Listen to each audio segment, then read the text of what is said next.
I don't want to work anymore because I'm working every day very hard and I never had money. It's called cash flow management. You may not understand it. It's not an easy subject. So you manage your cash flow. 1 week later. I'm quite expensive. I'm not for everybody, which is number, do you get? But that doesn't mean I cannot be nice to you. God have mercy upon us.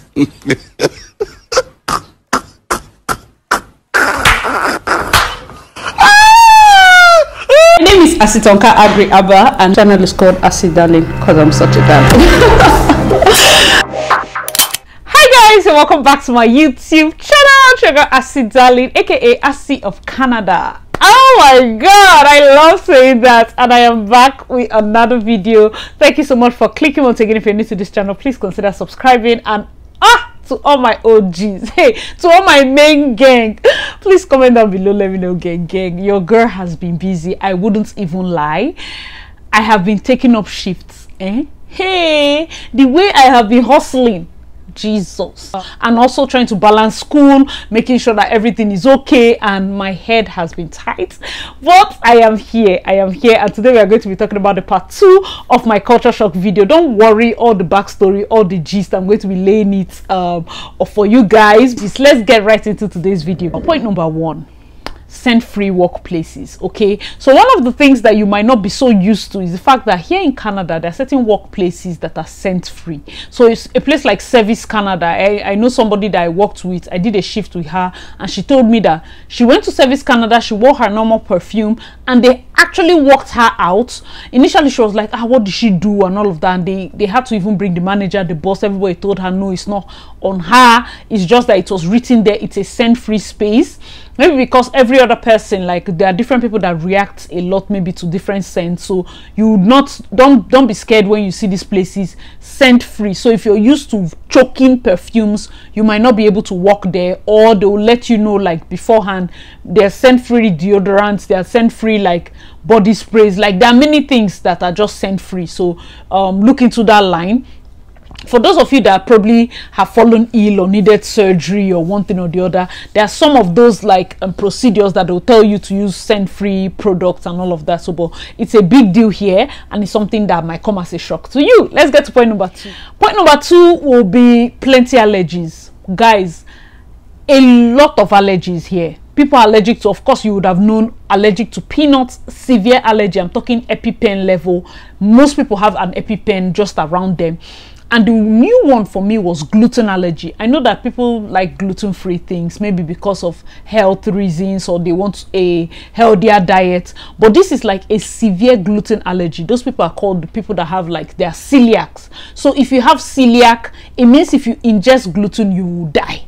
So being in the food and beverage industry and being exposed to these different allergies has brought the knowledge of, if somebody ever tells you that they are celiac, and you're not very sure, 1000% sure that there was no cross-contamination at the back in terms of their food, do not present it to them. It's better they stay hungry than for them to come outside. And in fact, for me, I used to always wonder, because there are some people you come across that will have like 5,000 allergies, and you're like, all these allergies, why didn't you just eat at home? Because I will be scared if I have those allergies to put my trust in a chef that I probably have never met before. How am I sure that this chef will know how to take care of me in the kitchen? Guys, let me know your thoughts, because in my head I would be worried. But then again, these are things that people face, not allergies. And this will even bring me to the next point. Certain schools and organizations, in fact most schools, they ban peanuts. So if you're here, you're coming with your kids, I'm going to be doing a video about those that want to come with kids after this. So if you're coming with your kids, please note that your daughter likes peanuts. Please don't send her to school with peanuts. There are children that have like severe allergies, and you know, because children touch each other's things and all of that, it might get very bad. So they will tell you not to bring peanuts, cashew nuts, anything nuts. I think there's also a ban on pops. I think one of my friends was saying that her child's school, they don't allow them bring pops, like all those Coke, Fanta and whatever, but different strokes, you know, depending on the school. But that not even in offices. Offices is something that they can manage because you're dealing with adults. They will probably tell you not to eat it in the open and all of that, but just check out for that. That might come as a shock to you, but it's a big deal here because you know it's life and death. All right, let's get to the next. All right, so point number 4 for me will be like in their workspaces, as in different shifts that I've gone to, and even not just the work. When you meet them, they use a lot of suggestive grammar.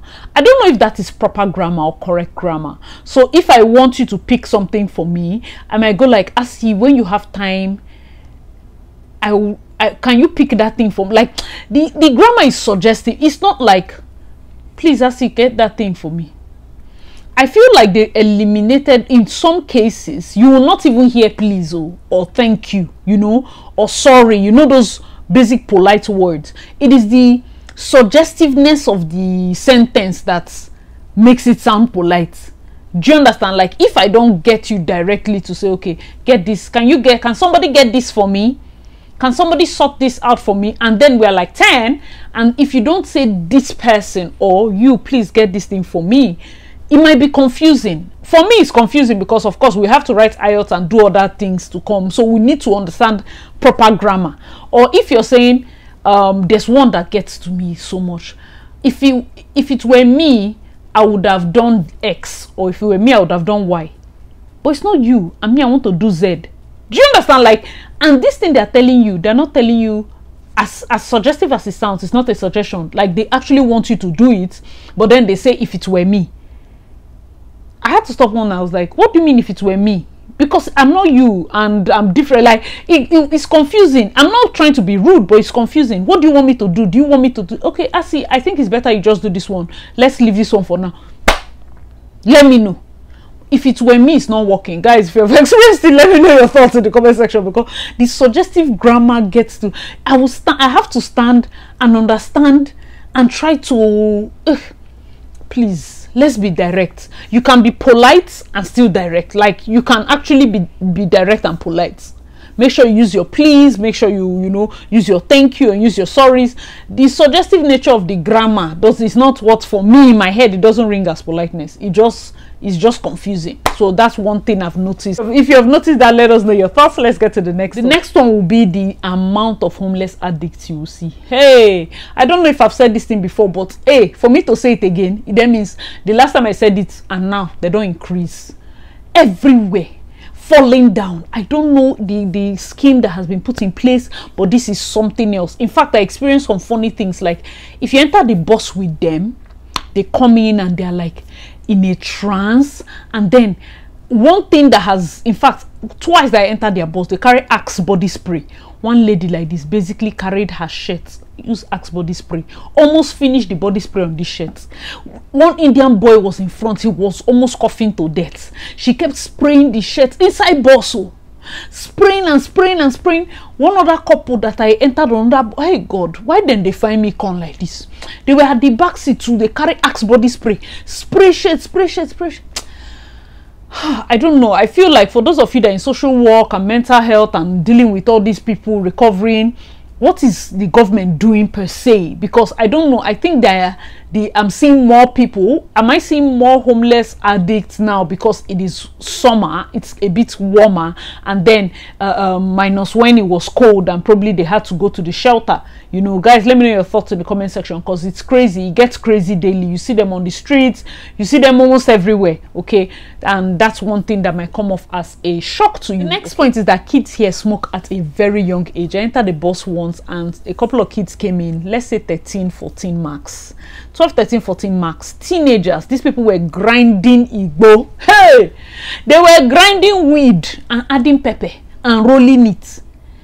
In my very before. In Nigeria now, you would know, they did not born you where to not hide. Even if the person is not like your mom, you're going to hide, because you don't want any elder to come and give you like quote unquote bad vibes, because somebody else can shout on you that probably is not your mother, but these people were settled, they were and then peer pressure. See, if you're coming here with teenagers every night, see, use 18 hours to pray, especially those of you that have girls.